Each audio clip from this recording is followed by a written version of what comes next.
Bonjour, je vous souhaite la bienvenue dans cette première vidéo pratique « Comment tenir votre pendule ». En préambule, je vous demanderai de regarder la vidéo une première fois afin de bien comprendre l'exercice et de le mettre en application. Allez, c'est parti pour la présentation et la technique. Vous allez prendre votre pendule et vous allez faire glisser la chaîne le long du creux de votre main, comme ceci. Tenez le pendule entre le pouce et l'index, comme si vous aviez une pincée de sel entre vos doigts. Laissez environ 3 à 4 cm de longueur de chaîne. Évitez d'avoir une chaîne trop longue, car l'information sera plus lente. Votre pendule doit être en mouvement. Il est donc important de lui donner une impulsion nécessaire à chaque question posée. Pour ce qui en est de votre coude ne doit jamais être posé car cela couperait les micro-vibrations musculaires et vos réponses seraient erronées. Je vais vous montrer maintenant certaines façons de tenir son pendule qui ne sont pas pour autant de bonnes façons. C'est ce que l'on pourra retrouver sur certaines chaînes YouTube et autres.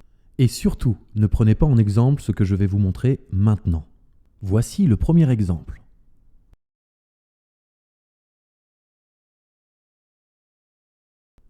Et voilà, donc cette première technique ici ne sera pas valable. Pourquoi ? Parce qu'en positionnant votre pendule de cette manière, vous allez bloquer l'acte radiesthésique et votre pendule ne sera pas libre de ses propres mouvements. Ces mouvements en seront restreints. Voici maintenant une autre façon de tenir votre pendule, une façon que j'ai pu rencontrer régulièrement lors de l'arrivée de mes apprentis radiesthésistes au premier jour de leur formation. En voici l'exemple.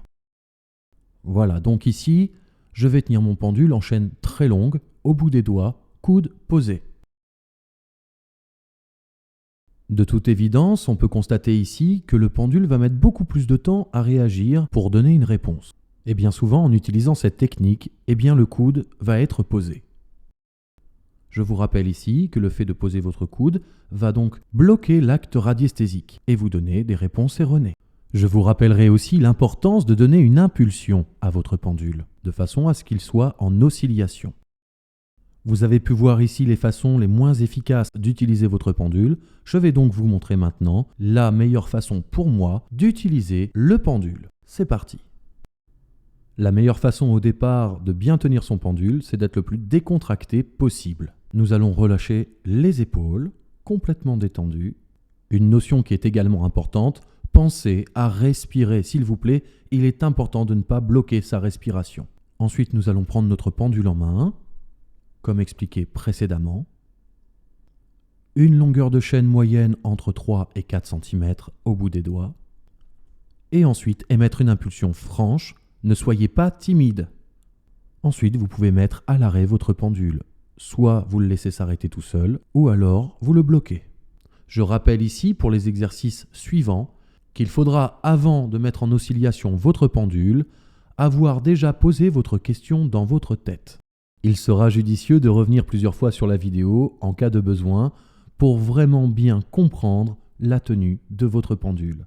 Une fois que vous aurez acquis les compétences de la prise en main de votre pendule, vous pourrez passer à l'exercice suivant. Je vous souhaite un bon exercice et hâte de vous retrouver dans la prochaine vidéo. C'était Comment tenir votre pendule avec Johan Gary. Cet audio vous est présenté dans le cadre de la formation en ligne du Centre Eden Formation en radiesthésie appliquée.